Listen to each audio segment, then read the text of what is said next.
A man found the cocoon of a butterfly. One day a small opening appeared. He sat and watched the butterfly for several hours as it struggled to force its body through the little hole. Then it seemed to stop making any progress. It appeared as if it had gotten as far as it could, and it could go no further. So the man decided to help the butterfly. He took a pair of scissors and cut off the remaining bit of the cocoon. The butterfly then got out easily, but it had a swollen body and small shriveled wings. The man continued to watch the butterfly because he expected at any moment the wings would enlarge and expand and support the body. Neither happened. In fact, the butterfly spent the rest of its life crawling around with a swollen body and shriveled wings. It never flew. What the man did not understand was that the struggle required for the butterfly to get through the tiny opening was forcing the body of the butterfly into its wings. Then it could break free from the cocoon. Sometimes struggles are exactly what we need in our lives. They really wake us up and open our eyes to see the reality. If we went through our lives without any obstacles, we would not be as strong as we could be. We would never fly. This is exactly what is happening to a lot of families like yourselves, who are struggling to keep their home, sometimes working 2 jobs, borrowing money to keep up with your payments. Some of you are waiting for someone like the bank to modify your loan, or worse yet, falling prey to an investor. In the worst of cases, you are just giving up and staying inside your cocoon, inside your home, until the bank forecloses on you. Because we are too embarrassed to ask for help. And I am here to tell you that you have options. You can take actions, and I will show you the way. It's not too late. My name is Patty Kelly, and I want you to know what options you have if you are facing foreclosure.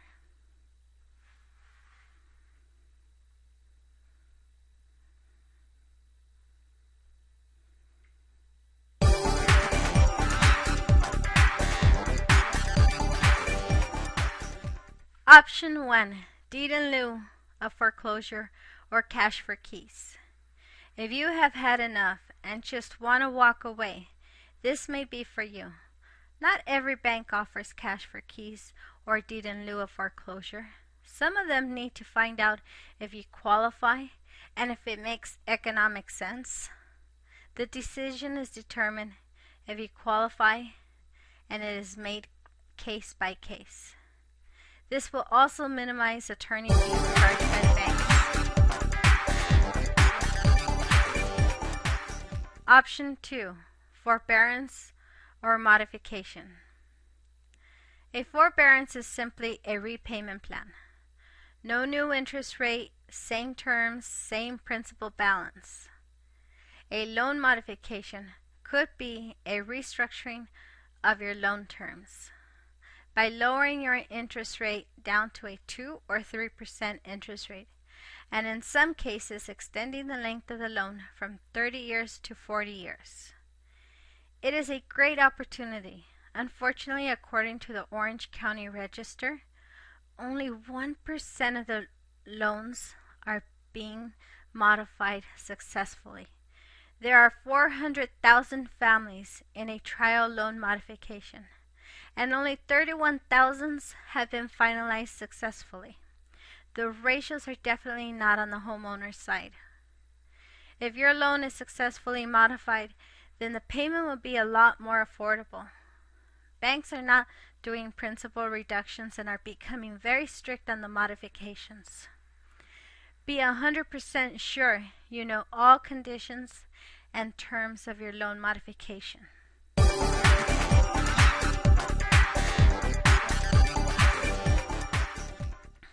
Option 3, a short sale. A short sale is when you sell your home and the loan is higher than the sales price. The bank must agree to discount the mortgage. So let's be clear. A short sale means you are selling your house. There are no seller proceeds in a short sale. You get zero, nada, nothing. Absolutely nothing. How does this affect your credit? Well, it really depends on who you talk to. Opinions vary. Lenders and credit bureaus will tell you the effect is horrible. You will lose 150 to 200 points from your FICO score. In actuality, unless something really strange happens, you really lose about half of that, 75 to 100 points.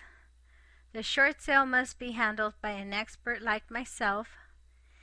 It is time-consuming and document-intensive.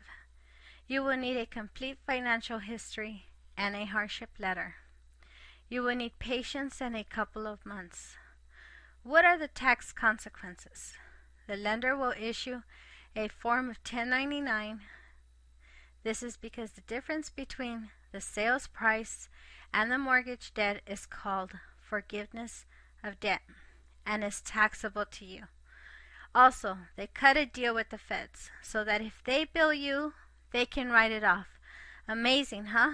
Banks have this benefit too. So, when will you be able to buy again? About 2 or 3 years, prices will have stabilized and credit will be available again.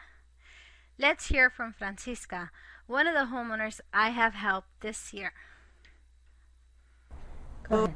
Hello, my name is Francisca Isla Rankins, and I'm doing this here for Patty. Patty, I think, has become a very friend, and I feel very comfortable with her. She came and knocked on my door at a time when I received my foreclosure statement from the bank. I was receiving statements from other realtors saying they wanted to do what Patty is doing, but Patty is the only one that came and actually knocked on my door.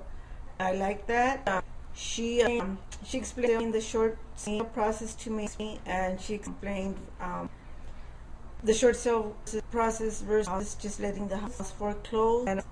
And before that, I was kind of leery about what I would be held accountable for. But she said my mind at rest. And, I'm very comfortable with her.